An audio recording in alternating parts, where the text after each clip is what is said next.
devolvámosles la niñez a los niños. O sea, saquémosles de la exigencia académica, que no es parte de su niñez, saquémosles del proceso estandarizado, sino volvamos a algo donde ellos tengan elección, volvamos a un mundo análogo, donde podamos respetar ritmos, donde podamos acompañarnos como humanos, como personas, y aburrirnos, y desarrollar el cerebro como tiene que desarrollarse. Bienvenidos al episodio número 22 de Para Ayer, un espacio con toda esa información que ya deberías saber. Gracias, Luis. Y conmigo, Martín, somos los hosts de Para Ayer. Hablamos sobre temas de tendencias, de negocio, pero especialmente de comunicación y marketing. El día de hoy vamos a hablar sobre la educación. Es un tema controversial porque desde que todos tenemos voz a través de las redes sociales, los papás decidieron comentar sobre quién es el más experto, qué tanto saben, y se vuelve un tema de conversación en cada mesa. Los hijos chiquitos comienzan a entrar a los colegios, todos tenemos decisiones importantes que tomar, y por eso estamos conversando con personas que están siendo completamente disruptivas en el medio. Bienvenidos Titi Hidalgo, Juan Carlos Pérez, qué gusto tenerles aquí. Bienvenidos. Cofundadores de Reinvented Schools. Quisiera que me cuenten un poco más sobre qué es lo que fundaron, qué es lo que hacen, para darnos una introducción, un mapa general de qué vamos a conversar hoy día. Gracias, Martín, Luis, qué chévere estar aquí. Me encanta estar en su casa. Y realmente con Juanca, que es mi co-founder y con quien batallamos todas las batallas juntos, así que chéverazo compartir este espacio. ¿Quieres empezar contando quiénes somos, qué hacemos? Y te voy interrumpiendo. Dale ¿Le doy yo? Y complemento ahí. A ver, nosotros tenemos una red de colegios, entre esos colegios propios, privados, para el estrato medio y medio alto en Quito. Y también empezando una red de colegios para deportistas de alto rendimiento, que ahorita la estamos denominando Reinvented Sports, y que se enfoca en realmente ofrecer a los deportistas una educación que les permita ser autónomos, tomar sus propias decisiones y que sea muy pertinente y relevante para lo que ellos quieren ser, ¿no es cierto? Que es un poco distinto tal vez de la educación tradicional. No sé qué tanto queremos meternos en el modelo pedagógico, siempre me da muchas ganas de hacerlo, pero creo que tal vez deberíamos quedarnos en el macro.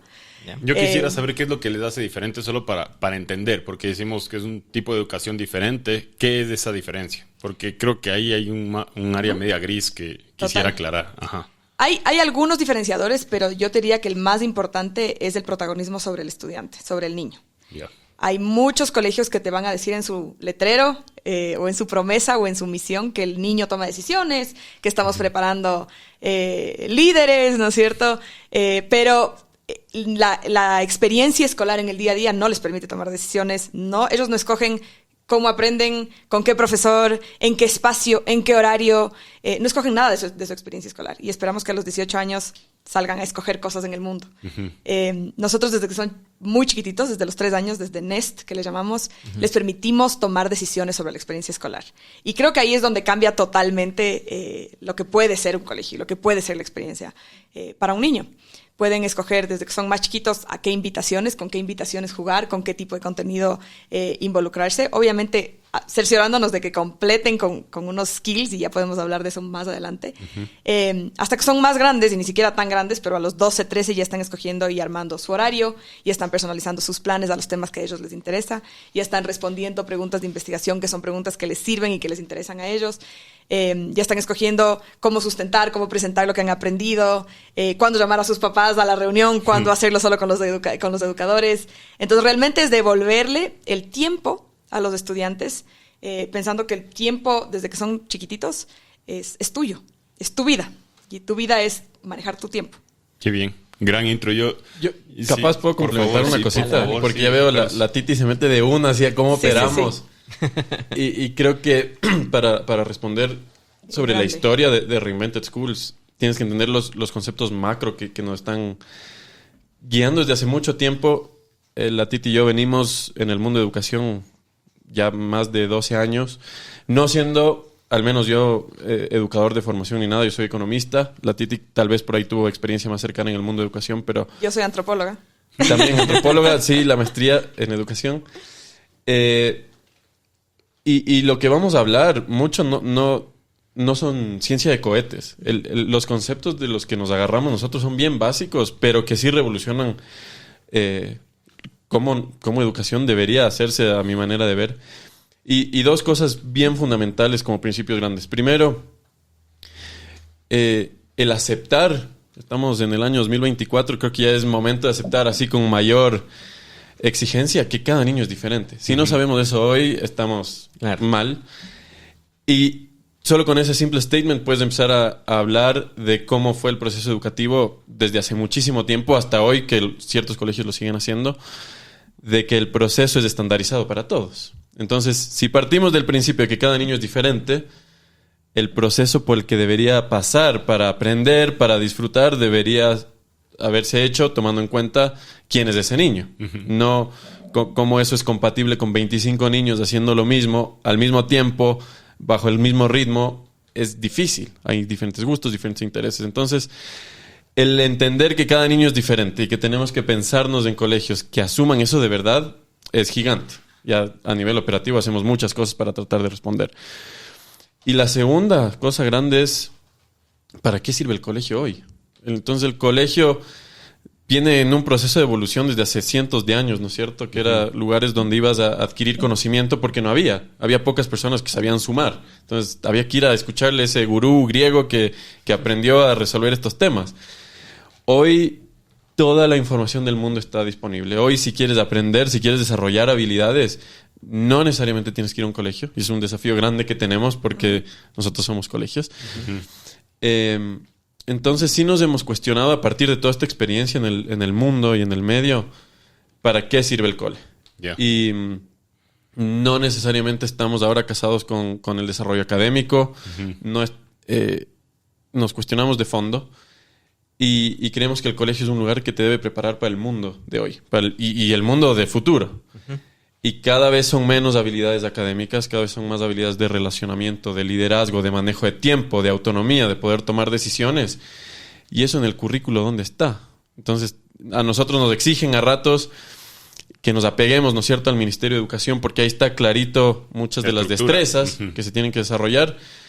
Pero ¿quién te está diciendo o apoyando al niño para que tome buenas decisiones en la vida? A los 15, 16 de estos niños ahora van a estar expuestos a cosas que nosotros seguramente no estábamos expuestos a esa edad. Y lo único que yo quiero ahora que soy papá también es que tome todo eso y tome buenas decisiones. Que sea lo suficientemente autónomo para tener su vida en orden, ¿no es cierto? Y eso cambia el para qué sirve el colegio. Entonces, de esas dos cosas bien grandes, hemos ido operativizando muchos conceptos de cómo creemos que debe operar un colegio. Y vamos probando, ¿no? Todavía no es que tenemos la receta perfecta, no sé si la vamos a tener, porque es una evolución constante. Ese creo para mí que es su primer gran reto, porque yo puedo decir, sí, todos los niños son diferentes y necesitamos hacer algo diferente, pero ese diferente es lo desconocido. Y ese diferente es una propuesta suya, que ahí tienen un gran reto de decir, ¿cómo comunico esto? Y cómo socializo esto y cómo muestro que esto lleva y viene con éxito. Porque para saber realmente el éxito van a tener que pasar algunas generaciones ya de graduados inclusive que hayan tenido un buen apego con la universidad y graduados de la universidad y éxito realmente laboral. ¿Cómo están abordando ustedes el tema de cómo marketean que es algo diferente y que funciona? Sí, le voy a dejar a la Titi responder eso, pero sí te digo que la primera pregunta que nos hacen papás de niños de 3 o 4 años que están pensando en qué colegio meter a los niños es si ya tenemos graduados, ¿cómo va a ser su hijo ante la universidad cuando faltan todavía 15 años para eso, ¿no? Hay una ansiedad por ese tema del crecimiento que a veces no nos permite ver qué está pasando ahorita, ¿no? Nada más antes de la respuesta es que imagínate, si dijiste que todos los niños son diferentes, pues los papás todavía un mundo mayor. Entonces ese es un gran reto que me imagino que se enfrentan con todos estos padres de familia exigiendo y con esa incertidumbre, esa resistencia al cambio de haber estudiado, tener un modelo educativo tradicional por años. Creo que el actual más o menos debe estar definido por la revolución industrial, más o menos por ahí se define, ¿no? Entonces, de alguna manera es lo que conozco, es lo que yo viví o funcionó para mí, para mis papás. Pues entonces, como lo que dices, nos adelantamos mucho al futuro por esa incertidumbre y esa resistencia, ¿no? Sí. Yo no tengo una respuesta sobre cómo comunicamos y marketeamos esto. Creo que, como todo buen emprendedor, somos muy empíricos en esto. Estamos concentrados en operar, estamos concentrados en conocer a las familias, estamos concentrados en conocer a los niños, en sostener a educadores y en ayudarles a desaprender lo que traen de la universidad y lo que traen de sus otras experiencias escolares. Y en ese camino, yo creo que venimos formando relaciones y formando una comunidad que solita se marketea. Y eso ha sido un honor, o sea, un gusto. No necesariamente fue intencionado así. No creo que dijimos así en el primer día cuando abrimos el colegio, no vamos a hacer marketing, sino vamos a crear una comunidad que se refiera lo uno a lo otro. Creo que no fue intencional. Fue cómo se dio, en el sentido de que nosotros empezamos Reinvented Puembo, que es nuestro primer colegio, abajo de unos árboles en pandemia, cuando todavía todo el mundo estaba en aislamiento social. Y con 38 estudiantes cuyas familias tenían que venir al colegio y quedarse con nosotros trabajando en un espacio de coworking. Entonces, los cafés con estas familias fueron muchos. El almuerzo hecho picnic con distanciamiento social fueron muchos. Y creo que sin querer, ¿no es cierto?, sin ser intencionales, hemos venido teniendo un marketing de boca a boca, de construir esta comunidad. El boca a boca es el marketing más antiguo de la historia y el que mejor funciona, así que de alguna forma... Sí, y te digo ahora, el 60 o el 70% de nuestros estudiantes son referidos de la comunidad. O sea, no viene nadie por la valla que nos pongamos en la vía pública, sino porque me contó el no sé quién y es este boca a boca, ¿no? Para esto todavía hay un reto muy grande, y es que la gente comprenda lo que estamos tratando de hacer. Y es que la gente comprenda nuestra propuesta, valore esa propuesta, la vea en evidencia. Todavía tenemos mucho que hacer en ese sentido. No estamos ahí. Es uno de nuestras misiones como fundadores, educar a la población, educar a nuestra comunidad, sostenerles. Nos ha pasado, y este año hicimos una iniciativa de desayunos. Porque teníamos un montón de familias como inseguras, como me fui a la fiesta infantil o me fui al cafecito de las amigas y me metieron cucos, ¿no es cierto? Y me generaron inseguridades de ¿se van a graduar o no se van a graduar? Y entonces les invitábamos a desayunar con los dos, a decir, a ver, acordémonos por qué estamos aquí. ¿Qué es lo que queremos hacer? ¿Qué es lo que valoramos para nuestros hijos? ¿A dónde va el mundo? ¿Por qué estamos haciendo lo que estamos haciendo? Y sostener un poco también ese discurso desde la confianza y desde el construir juntos. Entonces, y que se sientan participados en las decisiones. Totalmente. Y hemos tenido unas familias increíbles, o sea, que nos han acompañado muchísimo, que nos han dado feedback un montón. Esto me gusta, esto no me gusta, esto se adapta, esto no se adapta. Y que han ayudado a construir comunidad, desde fiesta de papás, ¿no es cierto?, hasta paseos, hasta acampadas, hasta cosas que son parte del hacer también comunidad. Un proyecto educativo no es solamente un servicio, es un grupo social, es la construcción de un nuevo grupo social, de un nuevo núcleo, de un nuevo nicho. Es donde los niños pasan la mayor cantidad de tiempo, donde forman sus amistades. Entonces, el poder tener gente con principios, con valores similares, que esté alrededor de tu guagua, es súper importante. Y entonces, no sé si ya me fui por la tangente con tu pregunta. Está buenísimo. Pero es esa la estructura. Y creo que el reto ahí es cómo manejas ese boca a boca, que se mantenga el boca a boca real de alguien que está adentro y puede realmente ser un vocero de su marca como marca o como proyecto. Y cuál es ese boca a boca que se vuelve un opiniólogo de padre de familia que sabe algo o ha escuchado algo y comienza a marketear, no necesariamente positivo o negativo, pero puede ser o positivo o negativo, pero mal. Sin conocimiento. Sin conocimiento. Ajá. Y a mí eso me parece que es un reto que tienen ustedes, el cómo a través de información o de canalización de lo que ustedes hacen, inclusive contando como espacios como este, pueden dar a conocer más sobre su proyecto desde un punto de vista mucho más personal.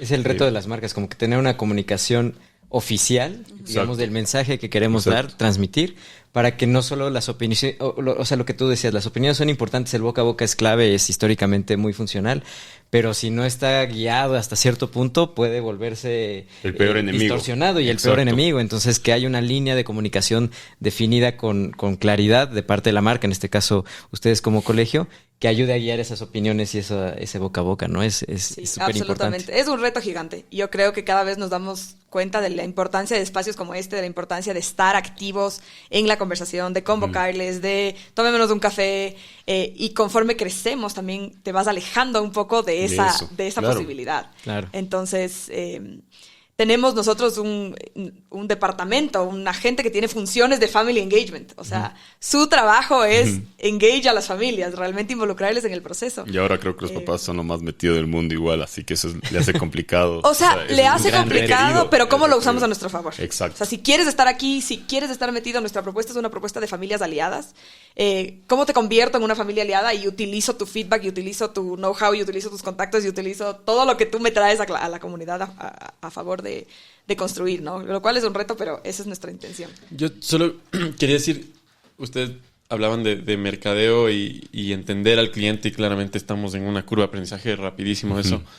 Pero el entender quiénes son los papás que están tomando la decisión ahora es bien complejo. Tienes papás que tuvieron hijos un poquito más tarde, que vivieron cierta experiencia en su colegio, a papás bien jóvenes que son cuestionadores, que quieren hacer todo. Entonces, sí tenemos un reto de entender quiénes son nuestro mercado objetivo.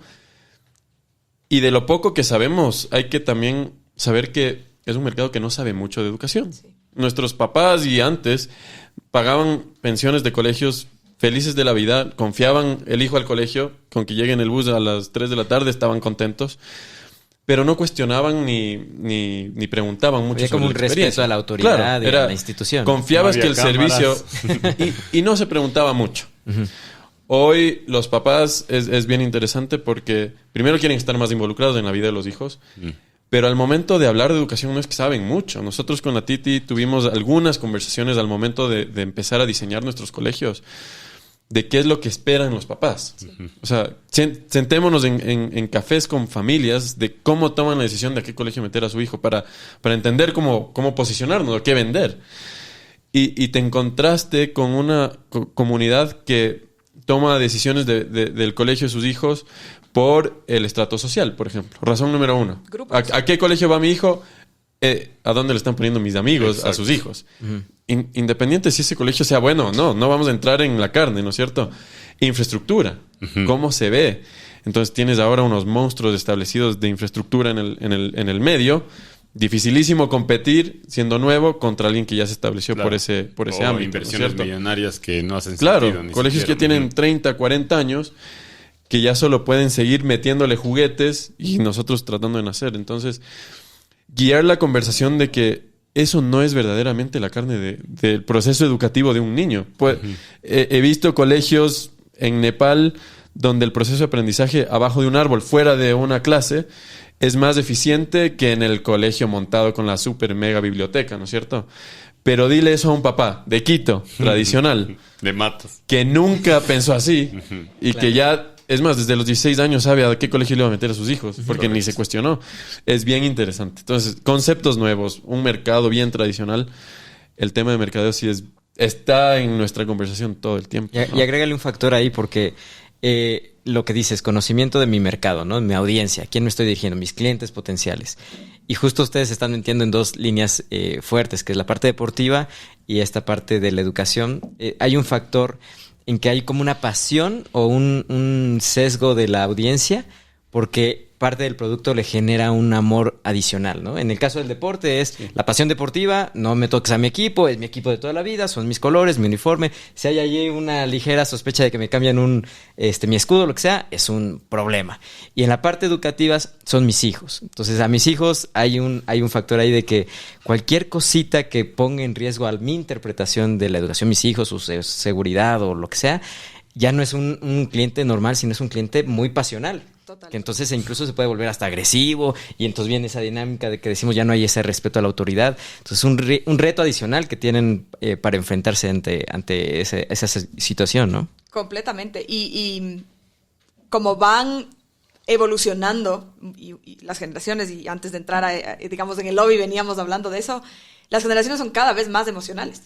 O sea, son menos racionales, menos de sentarse y tomar una decisión sobre la experiencia, las 8 horas, las 6 horas que va a estar ahí mi hijo, qué va a estar haciendo, cómo se ve esa experiencia, sino es muy emocional. Esto me habló, esto me despertó algo y entonces, claro, se vuelve arma de doble filo.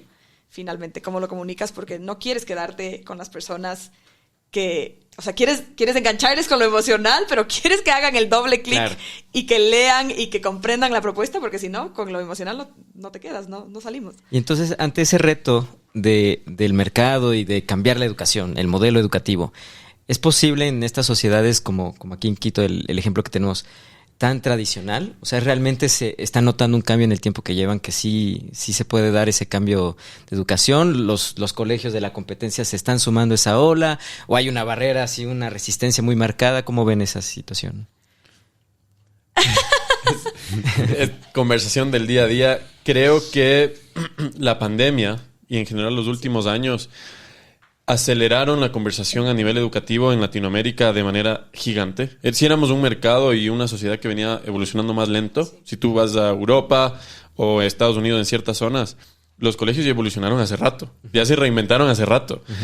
Pero aquí seguíamos tranquilos, lo tradicional, y encima pagando un montón, porque ahora los colegios privados, el costo es bien alto, y no dábamos el salto de evolución. Llega la pandemia, los papás por primera vez ven a detalle qué pasaba quién era la profesora. Le conocieron por una pantalla porque nunca iban al colegio.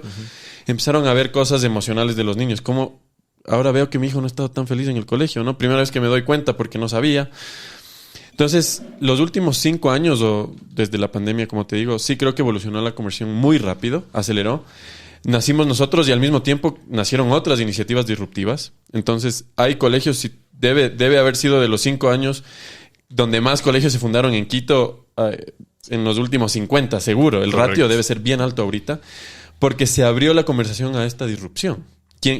Y los papás, en momento de crisis, en momento de cambio, dijeron, bueno, capaz es el momento de probar, ¿no es cierto? Cuestionándote desde la parte de económica hasta que también algunos papás yo creo que dijeron, tal vez no pasé tan a lo bestia en mi colegio y no quiero lo mismo para mi hijo. No sé, por primera vez como cuestionándose. Sí, y nacieron estos, vamos a probar, y en el peor de los casos vuelvo al colegio tradicional, ¿no es cierto?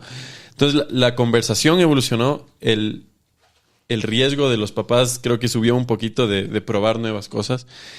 ¿Y qué pasó? Metiste estos nuevos agentes en el juego con nuevos discursos, con cuestionamientos profundos. Y sí creo que hemos movido el piso, y esto sí digo, somos chiquititos, pero con mucho orgullo. La conversación en educación en Quito está bien sacudida por colegios que empezamos a hacer estas cosas. La pregunta que te decía antes... Yo no tengo ni hijos y estoy en conversaciones de educación constantemente con mis amigos. Esta pregunta que te decía, ¿para qué sirve el colegio? Yo estoy seguro que se están haciendo otros. El tema de autonomía. Hoy nosotros hablamos de esto que te decía. Tenemos que preparar a los niños para enfrentarse al mundo, para tomar decisiones. Y no creo que la educación tradicional estaba preparada para eso. Hoy no sé cuántos colegios hablan de desarrollo de autonomía. Exacto. O de currículo flexible, etcétera. Entonces, ¿cuánto de eso sea carne verdadera? Ya es cuestión de cada cole cómo lo esté utilizando y adaptando. Si es un tema solo del póster de mercadeo o si de verdad está adaptando su operación.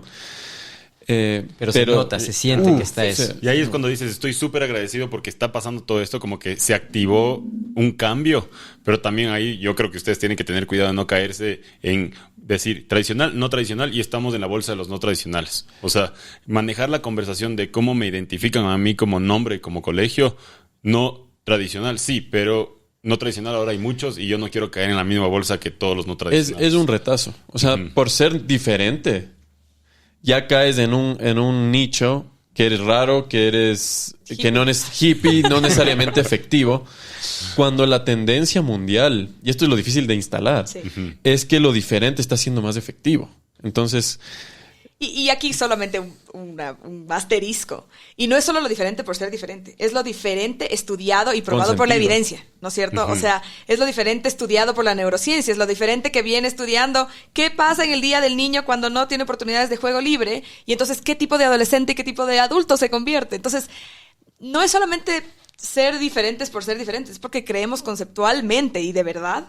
en que tenemos que devolver el tiempo a los niños, tenemos que ser más pertinentes, tenemos que hacer menos para hacer más en lo social, hacer menos en lo académico para ser más sociales, porque, y vamos a hablar de esto, pero viene la inteligencia artificial, ¿no es cierto? Y ya está aquí, y viene un montón de cambios para el mundo y para nuestros hijos. Entonces, es con el asterisco de decir, no solamente somos diferentes por ser diferentes, sino somos diferentes porque hemos estudiado esto, de verdad.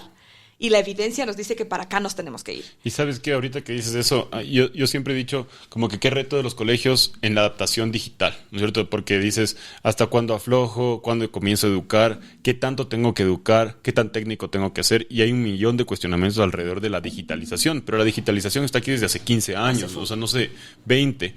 Ahora creo que el reto es en la parte social. Nosotros hablábamos de eso con Luis, preparándonos para las preguntas, y decíamos, oye... Hay un age group, hay un gap aquí de la gente que comienza a entrar al mundo laboral y nosotros estamos afrontándonos de un reto porque nosotros somos una empresa de marketing, agencia, que nuestra fuerza laboral es una fuerza laboral ultra joven, o sea, para muchas personas somos su primer trabajo o segundo, y ha sido tan el reto de trabajar con estas personas, controlar la rotación, que sepan y valoren lo que tienen, que sepan y valoren el tener que sacrificar temas personales por trabajo. Y no te estoy hablando quedarte hasta las 12 de la noche, para nada, eso para ellos ya se acabó. O sea, a las 6 cogen sus cosas y se van y está bien. O sea, más bien nosotros hemos tratado de adaptar, pero ellos... Y es súper difícil adaptarnos para una generación que no está tan adaptable. Y ahí es cuando yo digo, el reto está en los colegios, porque si es que no preparamos a la nueva generación hacia eso, y cómo se adapta con la tecnología, que ya ellos ya se adaptan con la tecnología porque nacieron con la tecnología, es más sobre el tema social, que a mí eso me parece uno de los retos más fuertes. O sea, nosotros vemos desde una perspectiva, digamos, de empleadores hasta cierto punto, cómo se nota muy marcado la generación. O sea, tiene este rango de edad, este tipo de educación y este comportamiento. Y de repente vienen más jóvenes y se nota. Entonces, digamos, ahorita la generación laboral más joven, los Zetas, que incluso se le empiezan a poner esas etiquetas de la generación de cristal. Y si notas en ciertos momentos que es real. Y nos queda ese cuestionamiento y cómo vendrán los alfas, que digamos que son la generación que ahorita está en estos colegios, ¿no? Y yo inclusive me cuestiono porque digo, los millennials tenemos un gap de edad súper amplio. Y sí, pero yo me comparo, siendo uno de los millennials jóvenes, sin hijos, me comparo con los millennials mayores. Y siento que el comportamiento y cómo nos movemos y cómo usamos y cómo consumimos es muy similar. O sea, así, seamos papás o no, que creo que es una de las cosas que separa. Seguimos pensando y queriendo y consumiendo igual. Tú te comparas los Zetas, los que ahorita son los primeros que tienen 28 años, 27 años, los primeros Zetas, versus los Zetas de 22, 23, son una generación aparte. Y ahí digo, el tema de las generaciones también se está volviendo un tema disruptivo, porque están sacudiendo, ya no son de 15 años, ya no son tantos, o sea, ya 6, 8 años en esa generación es un mundo aparte de personas. Entonces, ahí está el reto. Y ustedes afrontando eso desde el punto de vista niño y papá. Sí, ahora hay mucha evidencia sobre un poco esta generación Z, y por qué se comporta como se comporta. Nosotros, creo que todos en esta mesa somos millennials, unos más viejos que otros, pero como tú dices, nuestro comportamiento en el consumo, en la toma de decisiones, en la capacidad de trabajo, en la ética de trabajo, de rendir, de quedarse, de sostenerse, de valorar la estabilidad, es súper distinta que la siguiente generación. La generación Z es una generación súper interesante, y que ahora hay muchísimos estudios sobre sus niveles de ansiedad y sus niveles de depresión. Son mucho más altos. Nosotros éramos todavía una generación que se comunicaba y hacía relaciones sociales en la vida real, que no es el caso con esta generación. Claro. Nosotros teníamos un flip phone, o teníamos un Nokia que tenías que escribir, presionar 4 veces para que te salga la N, 5 veces para que te salga la O. O sea, esto era lento. Claro. Y usabas eso para quedar. Veámonos en la heladería, veámonos en el club, veámonos en donde fuera, para vernos. Era una coordinación. Cuidando los caracteres porque tenías limitados. Claro, era un objetivo de veámonos, o sea, quedemos. Esto es súper importante. Aquí hay un cambio generacional gigantesco. Porque los humanos desarrollamos habilidades sociales relacionándonos. Correcto. O sea, no hay cómo enseñarle a un niño a hacer amigos en un libro o en una película. Tiene que hacer amigos y enfrentarse a lo que eso significa. Entonces, para nuestra generación todavía usábamos eso para quedar, para relacionarnos. La generación que viene es una generación que tuvo mucho cuidado, y esto está estudiado, tuvo mucho cuidado en no salgas a la calle, hay peligro, en el mundo es peligroso, ¿no es cierto? Entonces mejor quédate y te doy el celular, te doy el iPad, te doy la computadora. Para mantener un contacto continuo. Para mantener un contacto continuo. Nosotros todavía nos veíamos, yo me acuerdo verme en el parque ahí, claro. O sea... Caminábamos por el barrio, sí, no era un problema. Jugabas en la calle. La siguiente generación se relaciona de forma digital, en videojuegos donde puedes chatear, donde puedes hablar, en redes sociales, y entonces perdió la capacidad de autorregularse, perdió la capacidad de sostener y de perseverar, obviamente no todos, ¿no? Pero como generación. Sí. Y es súper interesante lo que eso hace después en el mundo laboral, esa estamina para terminar un trabajo. Es gravísimo. Y si nos vamos al contexto escolar, es una generación que no tomó decisiones para nada. Y volvemos sobre lo que les decía al principio, ¿no? O sea, no tomaba decisiones y además... Y estaba sobreprotegida. Con temas tecnológicos y muy... libre también en el mundo Tal vez sin muchos límites podría decir, o sea, como que los papás también no eran tajantes con las decisiones. Yo creo... siento, porque les cuesta un montón, si es que algo es no o no hice bien, se me cae el mundo entero. O sea, tal vez sí, porque se delegó mucho el tema tecnológico. O sea, pero yo creo que tiene que ver con parte de la ignorancia tecnológica y la educación tecnológica, porque los papás que están afrontando eso, digamos, son mayores a nosotros. Nosotros estamos con hijos todavía que no están en esa etapa necesariamente. Chiquilines. Y nosotros tuvimos un periodo de transición tecnológico. O sea, adoptamos estos Nokias, estos celulares, este tipo de dispositivos, y los fuimos incorporando a nuestra vida. Ellos ya eran adultos, mucho más consagrados, o ya, digamos, rodados, que de repente incluso ni siquiera le entienden a la tecnología. Entonces lo ven como una herramienta, pero no lo utilizan bien, pueden tener una buena intención. Y por otro lado, y se sale de las manos. O sea, y el marketing. Pobre el colegio que no haya tenido carrito de iPads o que no haya llegado con la tecnología al 1000. Y eso pobre, es lo que te eres el de único. La digitalización claro. hace 10 años. Hace 10 años, si eres el único que no tenía un iPad, o sea, es mucha la guardería viene con influencia de la tecnología, con mucha protección del mundo real y sin nada de protección en el mundo tecnológico. Y entonces esto que generó que los niños de la generación, que son ahora jóvenes de la generación Z, estén mucho más expuestos a pornografía, a pedófilos, a violencia. Y los papás no saben poner los límites a los dispositivos. Para nada. Sí, Luis ha hecho hasta cursos a padres para ayudarles a socializar el cómo limitar los dispositivos, porque es un tema, a mí eso me parece peligrosísimo. Sí, entonces, sí, es que el acceso a información en general... Primero que tú puedes poner todos los filtros que quieras, pero el papá de al lado no pone y tu amigo es y tu hijo es el amigo de él, ya estamos al horno. Yo lo mismo. Sí. Yo lo mismo, exacto. Lo que me llamaba la atención escuchándoles a ustedes es que el nivel de evolución que estamos teniendo, y sobre todo guiado por la tecnología, es muy grande, es exponencial al máximo. Si tú ves el cuadro de desarrollo de información en el mundo, es exponencial al máximo, ¿no es cierto? Eso se ve en cómo nosotros fuimos asumiendo los teléfonos y ahora... tengo un hermano mucho menor que nunca no vio ni un iPod. O sea, ayer hablaba de este tema. Claro. Él vio Spotify ya directamente. Claro. Entonces, imagínate, nosotros somos papás que medio asumimos esto con nuestros hijos chiquitos. Torrents, más claro. ¿Qué va a pasar con los niños de aquí a 10 años? El mundo va a haber cambiado a un nivel tan rápido. Entonces, la velocidad de cambio es tan rápida que no sé si nos permite anticiparnos mucho. No sabemos qué va a pasar. La inteligencia artificial nos está cambiando. En 5 meses nos ha evolucionado, ¿no es cierto? Los papás, entonces, vienen a veces y nos preguntan cómo va a aprender matemáticas mi hijo, porque se quedaron unos años atrás.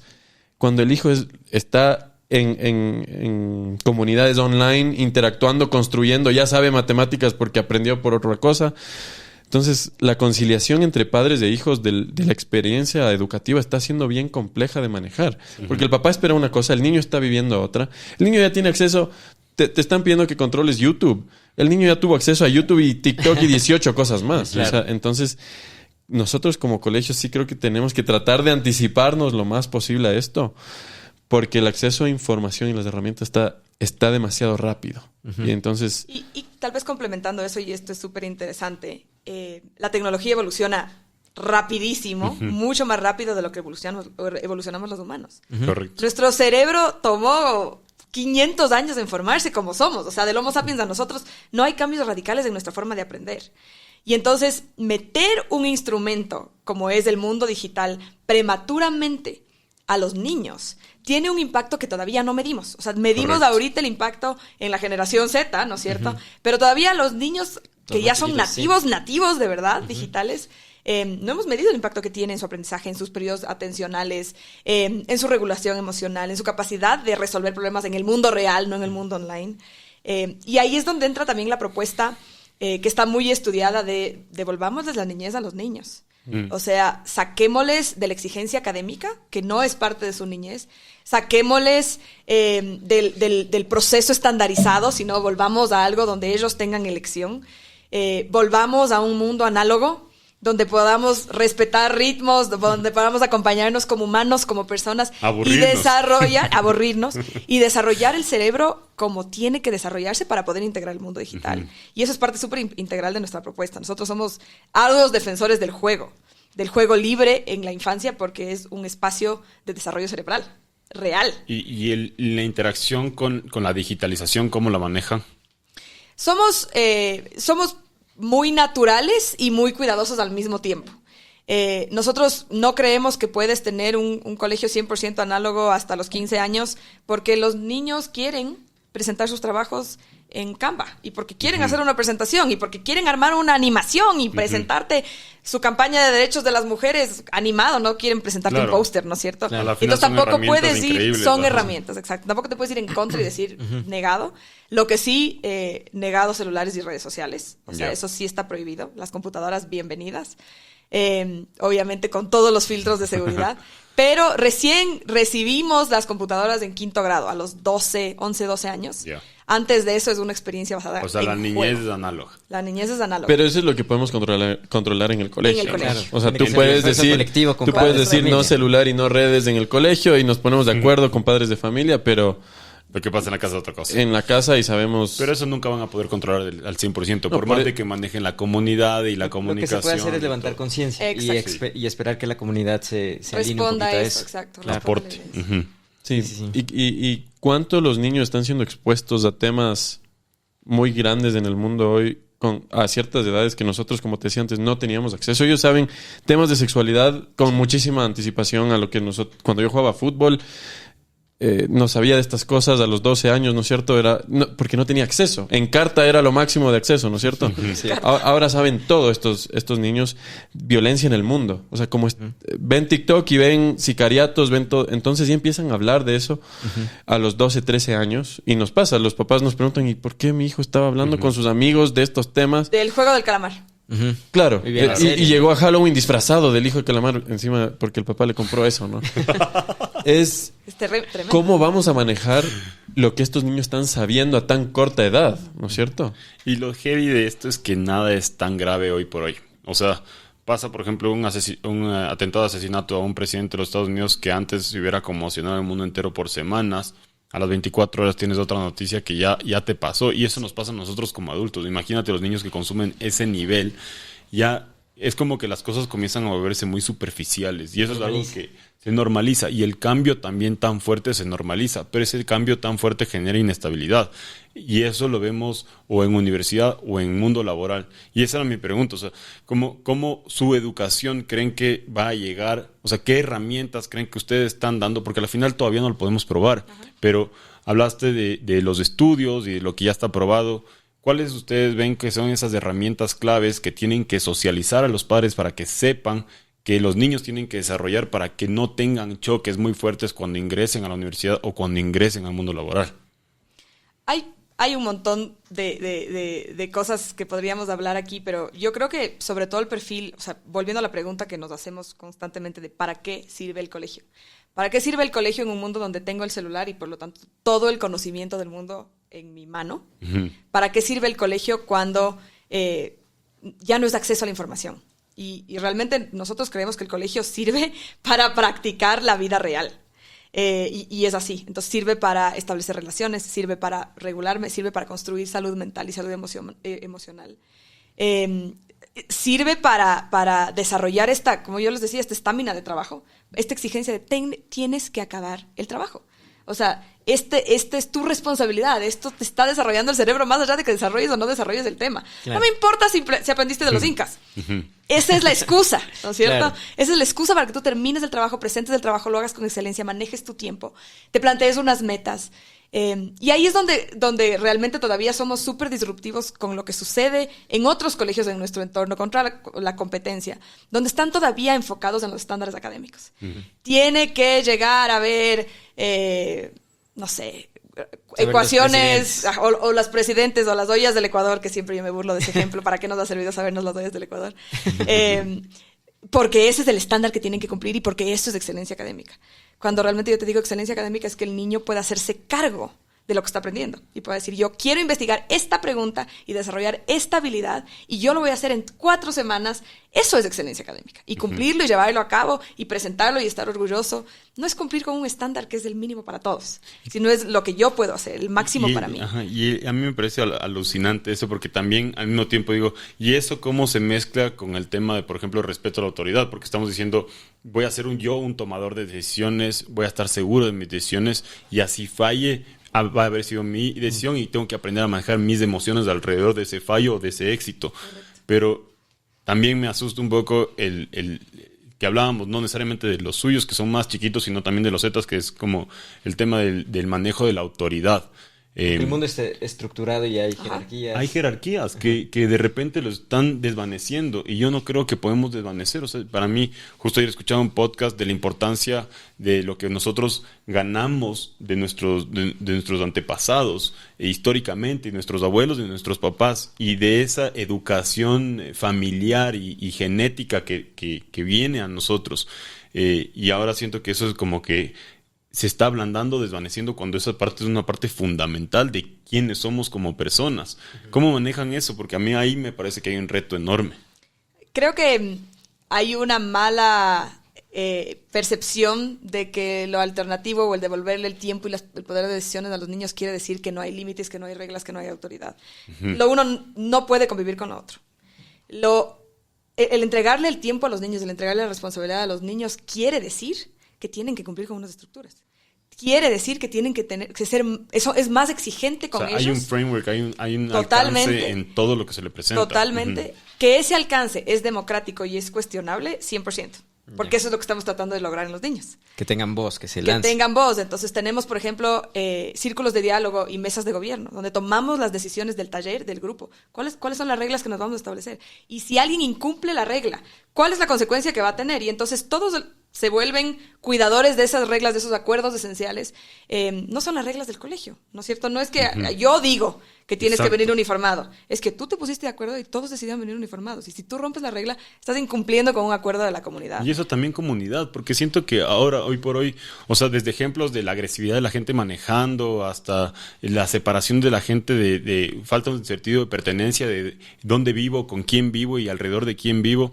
Falta eso, o sea, y esa parte me encantó escuchar eso, porque creo que es importantísimo que ahora se les vea a los niños completamente desapegados de su entorno, y a la gente cada vez más desapegado, porque lo sufrimos nosotros como adultos también. Yo creo que eso es consecuencia bien fuerte del tema tecnológico. Totalmente. Porque ya no tienes que llevarte bien con nadie, es como que tú fueras, es una comunidad súper egocéntrica. Y estás siempre en otro lado, y esto nos pasa a nosotros un montón. Estás aquí, pero tu cabeza está en la reunión que no pude atender, o en qué puede estar pasando en las redes sociales, o en ya me había se olvidado. Activó algo, perdón, que te vuelvo a recordar, pero uno ya constantemente estás en otro lado mentalmente. Claro. Imagínate, los niños lo mismo. Y entonces no estás aquí, no estás haciendo relaciones aquí, y lo que buscamos es ser espacios donde volvamos a estar en el aquí y en el momento presentes, correcto, ¿no? Aquí y el ahora. Y en el aquí y en el ahora. Una cosa que es importantísimo en esto, que hablamos de entregarle el tiempo y hacerle al niño capaz de tomar decisiones y demás, no hay que olvidarse que eso es un proceso. Los papás, no por pagar la pensión en nuestros colegios está garantizado que a los 7 años el niño ya se va a hacer cargo de su vida, sino no creo. No, porque algunos creen que sí, han creído eso. No, hay unos que dicen, ya pagué la pensión porque no es autónomo. En un año ya autónomo. Una semana y no veo cambios. Entonces es un proceso de, ¿no es cierto? Los niños chiquitos todavía tienen que ser guiados, todavía la experiencia es muy guiada por el adulto. El cambio de paradigma muy grande en el tiempo que tiene que pasar es que le vamos entregando la experiencia educativa al niño.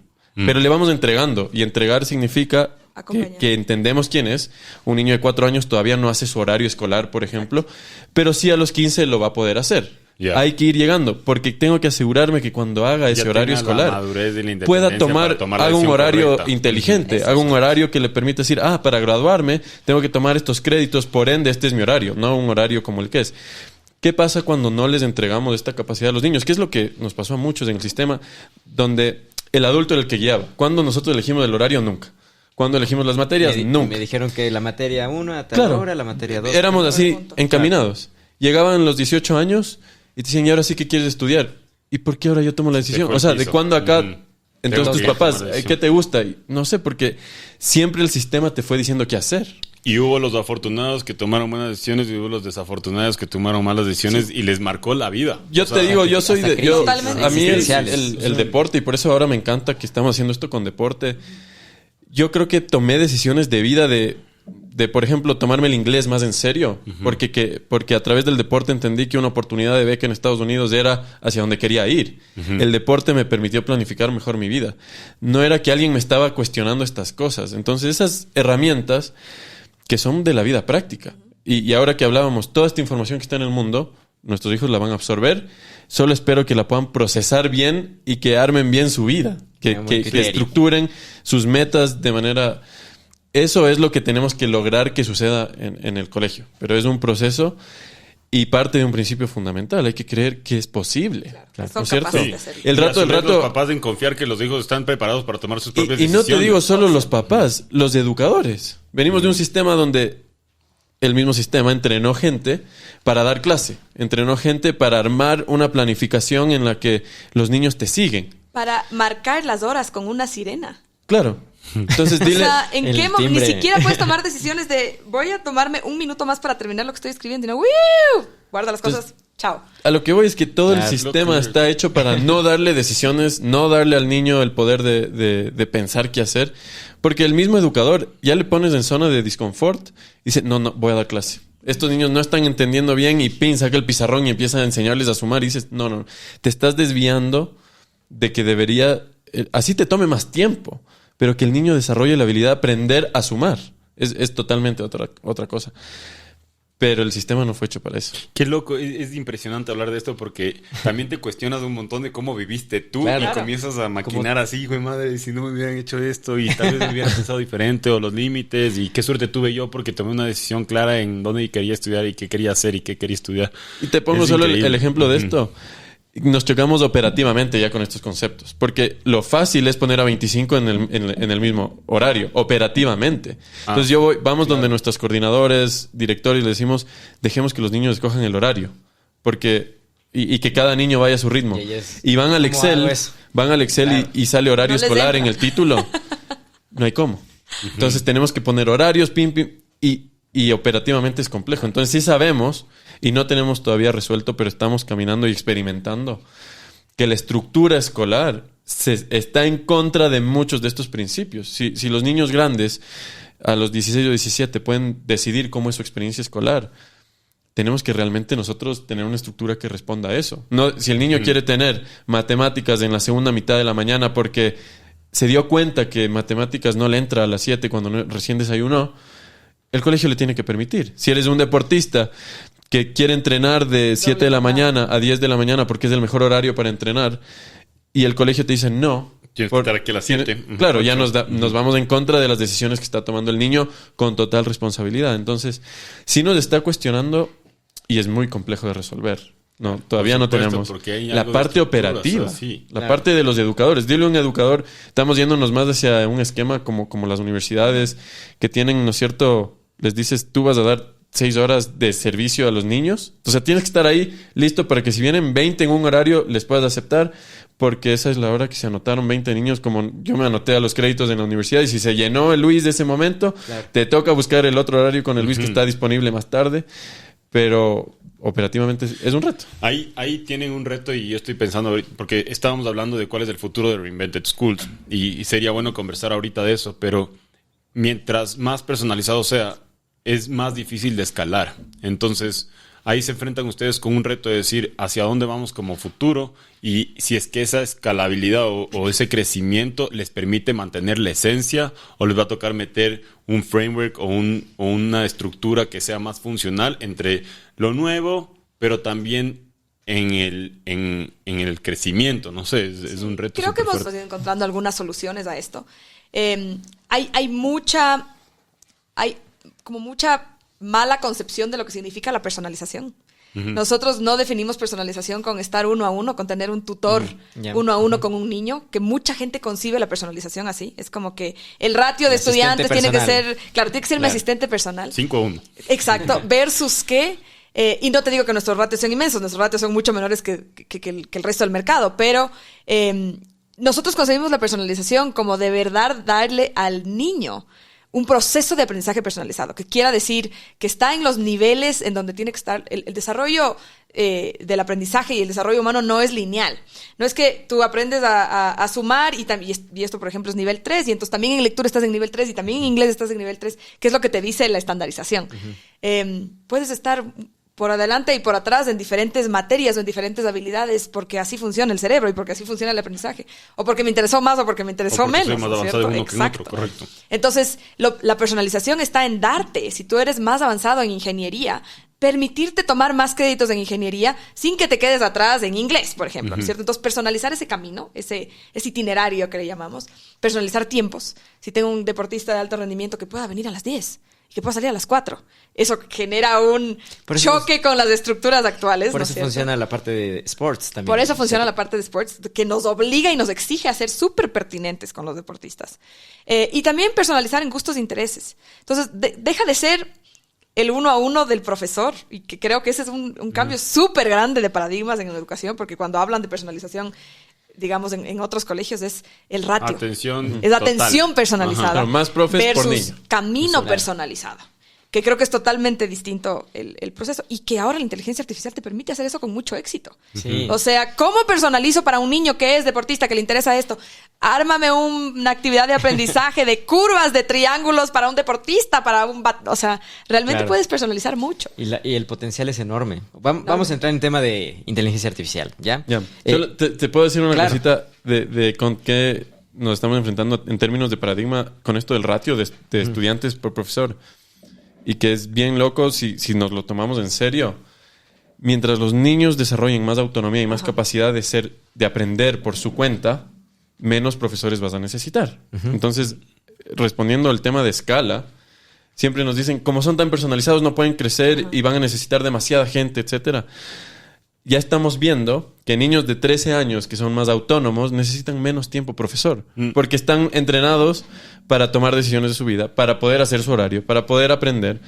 Entonces, o sea, el profesor les estorba un poco. Necesitan ¿Tú por qué me andas revisando? guía más que alguien que les coja de la manita. Un acompañamiento, porque ya van dominando cómo manejarse en la vida. Entonces, qué loco es. Entonces, qué difícil. Dile eso a un papá tradicional, pero que le dices, es posible que tenga menos profesores a futuro. Ya les choca de concepto, porque un profesor, un colegio bueno, tiene más profes. Entonces, te quería dar un ejemplo de cómo nos estamos chocando, ¿no? Es eso, es romper esquemas de cómo visualizamos la educación.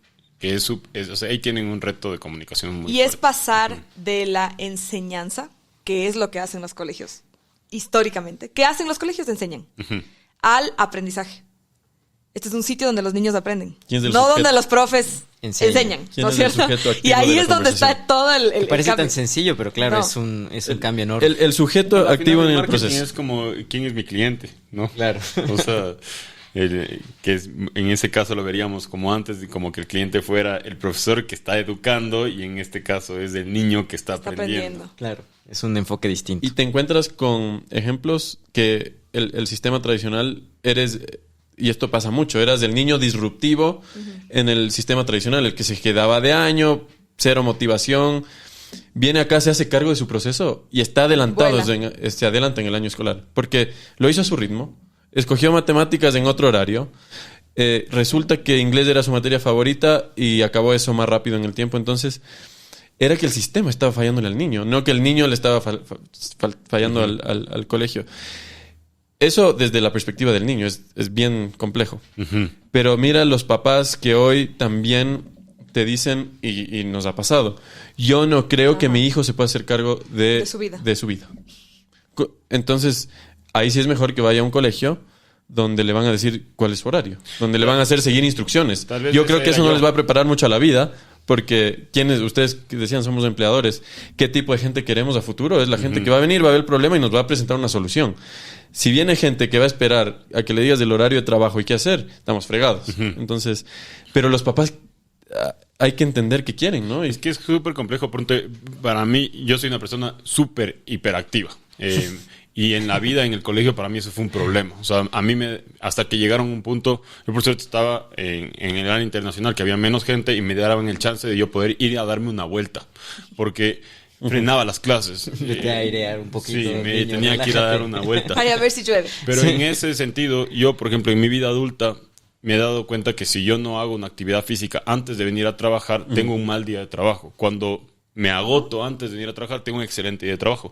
Si es que yo siempre quise ser deportista profesional, pero si a mí de niño me metía a hacer ejercicio antes y después al colegio, estoy seguro que me hubiera ido súper bien. Claro. Es autoconocimiento puro. Es autoconocimiento puro, pero qué difícil ver eso en un niño. O sea, mis papás se volvían locos conmigo y el colegio locos conmigo, porque yo era que tenían para identificar eso era complicado poderse dar cuenta. Claro, a mí de adulto me ha costado darme cuenta de eso. ¿Cuánto potencial dejamos sobre la mesa de niños que no se han acostumbrado al sistema? Y una estadística ahí, pueden meterse a revisar, de los líderes mundiales hoy disruptivos, de las empresas más grandes del mundo, Elon Musk, Mark Zuckerberg, y ya me vi esta estadística en otro podcast.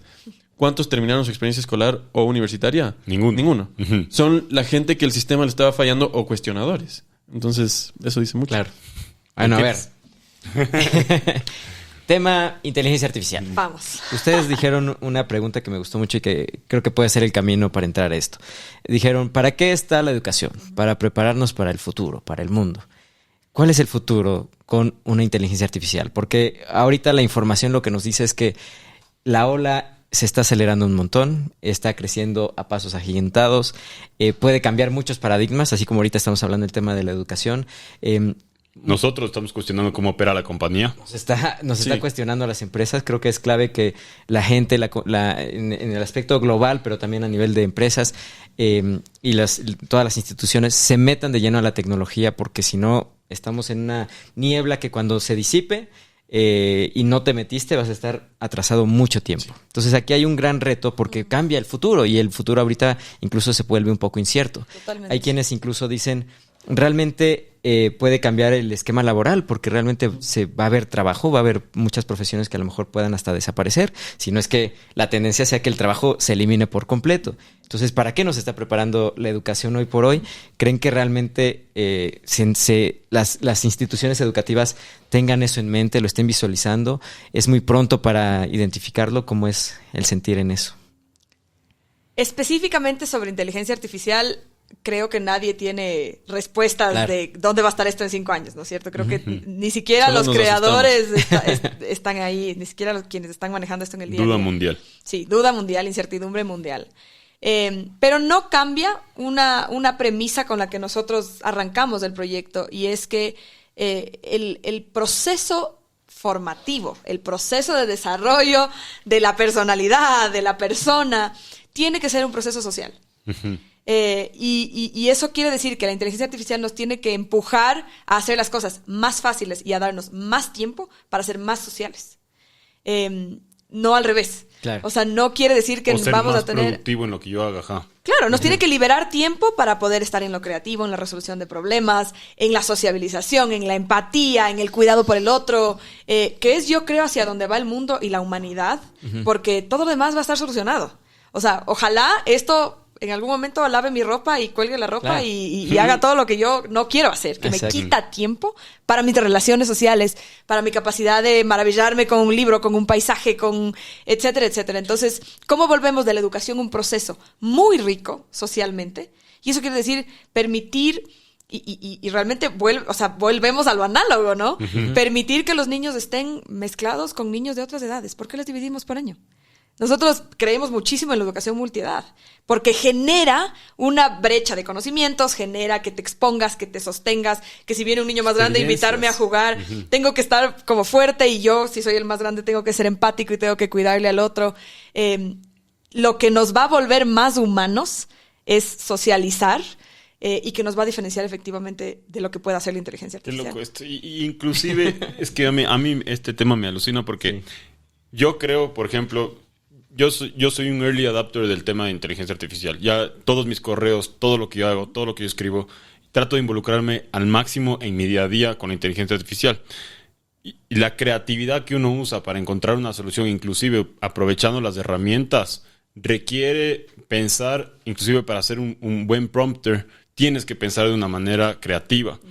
Y eso, si es que tú me dices a mí, en mi colegio vamos a enseñar desde los 5 años a crear prompts eficientes. No, me estás metiendo en un framework de cómo voy a crear el prompt el resto de mi vida. Correcto. Si es que tú me enseñas esa parte creativa, la parte social, tal vez yo tenga mucha más creatividad en cómo utilizar las herramientas cuando ya las empiece a utilizar, que podrá ser a los 15, 16 años, que obviamente ya tienes que adaptarte porque vas a llegar a la universidad y va a ser las herramientas que necesitas utilizar para pasar. ¿Qué te iba a decir? La parte de los prompts, sí, pero es ahorita, porque en teoría qué va a pasar. La tendencia a lo mejor ya no necesita ser tan técnico como ahorita. Necesitamos darle ciertas guías a la inteligencia artificial para que dé un resultado óptimo, ya que no siempre, incluso a veces ni siquiera dice la verdad.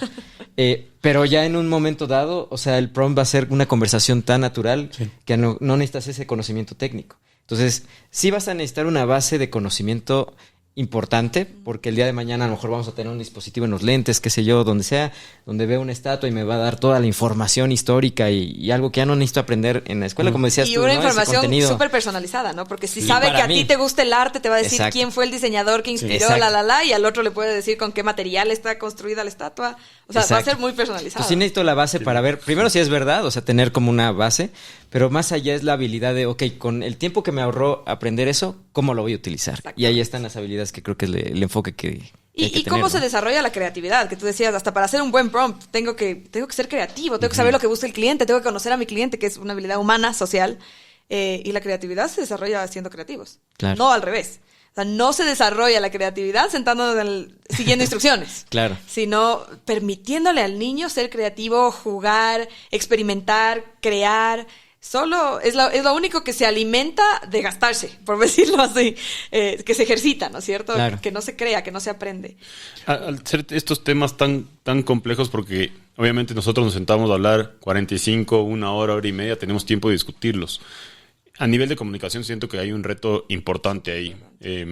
¿Cómo tratamos de comunicar lo que ustedes están construyendo hacia un mundo exterior que tiene ya una limitación estructural en su cabeza, siendo los padres de familia que son los tomadores de decisiones de lo que decía, que son sus clientes, sus niños son sus clientes? ¿Cómo están afrontando ese reto? Porque ahí hemos hablado de espacios como este, me parece súper valioso, porque pueden explayarse, pueden contar, pero a nivel un poco más marketing tradicional, ¿qué hacen? Todavía estamos aprendiendo qué es lo que hay que hacer, pero creo que somos muy radicales en las formas en las que decimos las cosas muy de frente, somos muy transparentes, nos han tomado literal algunas veces y nos ha jugado en contra también. O sea, el Juanca dijo en alguna reunión con papás como que sí van a saber leer a los 16 años, jajaja, y claro, y la gente se friqueó. Entonces hay que tener cuidado. Hasta ahora me cuesta eso. Sí, hasta ahora le juega en contra. Y creo que algo que hemos aprendido en el último año es que a los papás les encanta leer la evidencia. ¿De dónde sale el dato que el sistema propioceptivo funciona para desarrollar esto y esto y esto? O sea, el verídico realmente datos, no el verídico opiniones. dato Claro. para posicionar esto. Pero seguimos aprendiendo. No creo que tenemos una respuesta muy, muy concreta. Más bien nos haces pensar qué más tenemos que hacer. O sea, pero sí estamos conscientes de que capaz tenemos que ser más vocales y salir más al mundo. Tenemos un problema que todo emprendimiento tiene, que es el de recursos también. Correcto. Eso, compites contra colegios que mañana están a una decisión de inundar las redes en relación a nosotros, ¿no es cierto? Entonces sí tenemos que escoger muy bien qué vamos a decir, dónde lo vamos a decir, cómo lo vamos a decir, pero sí tenemos la intención de salir al público con más fuerza ahora. Creo que también teníamos ese recelo de los primeros años de, a ver, primero probemos que esto funcione, estemos un poquito en nuestro cascarón.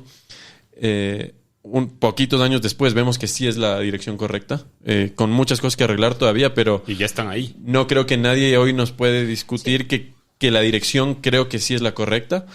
Entonces con eso ya te da fuerza para salir con el pecho más fuerte, ¿no es cierto? Incluso. Claro. Antes era susceptible a muchos cuestionamientos que eran válidos en ese momento y que nos tomaba un tiempito o necesitábamos un tiempito para comprobar. Lo de la multiedad. Nosotros hasta hace 2 años. A mí me acabas de dejar loco con hasta hace 2 años no sé si la multiedad estaba todavía convencida. Creo que todavía no está en muchas cabezas de nuestros papás de que eso es lo correcto.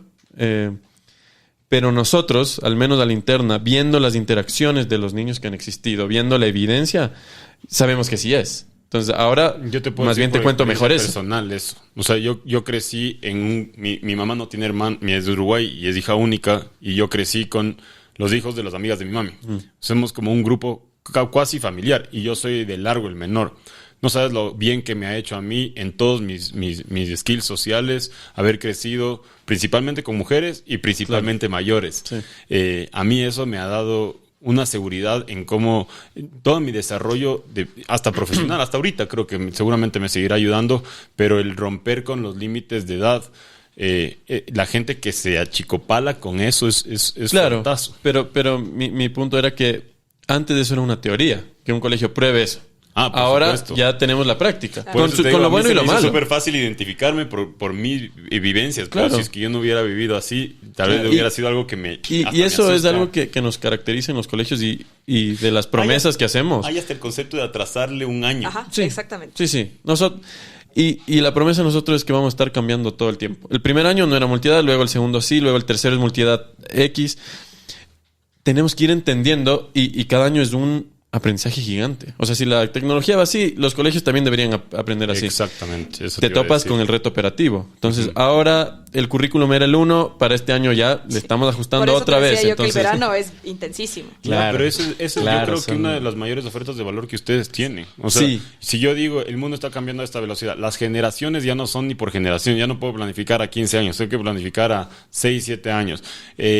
Ya la educación va a cambiar, la inteligencia artificial, no sabemos, acabamos de decir, qué va a pasar de aquí a 5 años, ni los creadores te pueden decir. Tienen teorías interesantes, pero sí es muy incierto. Es muy incierto. Entonces, si el colegio es dinámico, tiene que tener ese dinamismo en el tema educacional, educativo, en los valores que genera, irse adaptando. Pero yo creo que la base la tienen muy clara y eso es lo que yo les digo también, yo como externo y de las conversaciones que escucho de mis amigos que están tomando las decisiones, de mis primos que están tomando las decisiones, es comuniquen más esa oferta de valor. Necesitábamos unas historias de éxito para tener fuerza para salir a contar. Como te digo, pasar de la teoría a la práctica. Hoy hay niños que recién nos contaba una mamá que es del colegio, que un niño de 12 años en su verano se estaba levantando a planificar su día porque tenía metas que alcanzar. Esas historias son las que yo quiero contar de para qué le sirvió el colegio a ese niño. No sé el nivel de matemáticas de ese niño. Es secundario para mi forma de ver. Y que me tomen literal si quieren. Pero que el niño esté planificando qué hacer en su verano. ¿Quién de nosotros hizo eso? Correcto. A los 12, ¿no? Porque a los 19, 20 ya... Claro. ya que un niño... otra historia que estaban en la playa, el grupo de amigas y no estaban medio aburridas que hacer. Y el chico de nuestro cole agarró y les dijo, a ver, vamos a organizarnos y vamos a hacer... a estructurar nuestro día. Eso, un niño de 10 años. Esos son los ejemplos que yo quiero contar. Ahora, ¿qué tan relevantes sean para el mercado tradicional? Que se mueve más lento. Nosotros, como ves, estamos evolucionando muy rápido y tenemos ese reto pensando en qué salimos con estos mensajes radicales y seguro hay gente que se va a asustar. Claro. Pero tenemos que pensarlo cómo hacer bien. Tenemos que pensar cómo hacerlo bien. Es un nicho 100%. Por supuesto. Nuestra comunidad es una comunidad escogida, hecha a mano. No es un producto masivo. No queremos estar en percha, literalmente. Claro. Queremos escoger a nuestra comunidad a mano. Es algo que quieren hacer, masificar su tipo de yo creo que con todo lo que hemos aprendido de cómo se hace educación, nosotros los dos venimos del sector social, de implementar proyectos sociales en territorio, en frontera norte, con comunidades con mucha necesidad, con colegios públicos, fiscales. Para nosotros sería un sueño poder influir en lo público en algún momento. Todavía ese no es el objetivo de Reinvented Schools. El objetivo de Reinvented Schools ahorita es probar un montón de hipótesis y hacerlo con muchísima excelencia para que esto de verdad se vuelva relevante en el contexto latinoamericano. Pero hay un asterisco gigante y volvemos a la aceleración que tiene la evolución. Esto es todavía burbujas en el Ecuador, ¿no es cierto? Colegios pocos que cuestan mucho también en relación al mercado. Que poca gente tiene acceso y que están probando. La gran mayoría, veamos el Ministerio Fiscal. Claro, por supuesto. ¿No es cierto? Hay países donde esto ya está siendo mucho más masificado. Hay sistemas públicos que ya están educando diferente, o no educando, están enseñando a los niños a aprender de manera diferente. Imagínate lo que significa eso en relación a la competencia o la competitividad que van a tener los ecuatorianos en relación a países cercanísimos donde la educación pública ya está siendo tratada de manera diferente. Claro. Entonces, nosotros hablamos todavía de un sueño de poder llegar a influir a que la educación pública o esto pueda ser más masificado. Hay países que ya lo están haciendo. Entonces, pero países de primer mundo. No necesariamente.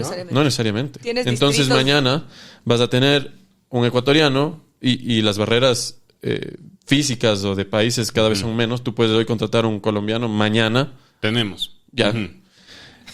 Imagínate el desafío que vamos a tener si los ecuatorianos en general venimos con educación tradicional y te encuentras contra colombianos, por poner un ejemplo, que son más críticos, que están hechos cargo de su tiempo, que te van a proponer soluciones a quién vas a contratar. Claro. Entonces... Y ya pasa. Claro. Sí. Ya se ven las diferencias. Ya se ven. Sí. Entonces sí es un desafío. Ahorita somos poquititos contra el mundo. Increíble. Y yo, Titi y Juan Carlos, les quiero agradecer. Qué conversación tan nutritiva.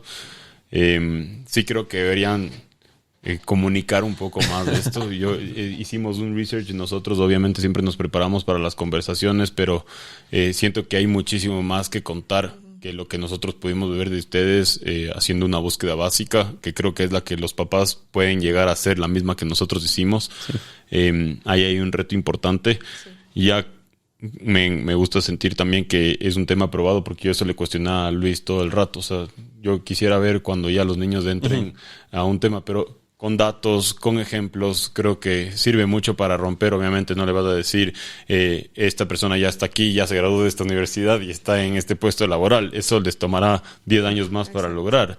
Pero en esos 10 años hay mucho de donde poder extraer. Gracias por su tiempo y por haber venido aquí a Parayer Podcast. Aprendimos mucho. Aprendimos mucho. Sí. Bueno, muchas gracias por su tiempo. Y este episodio lo íbamos a grabar mañana, pero era para ayer.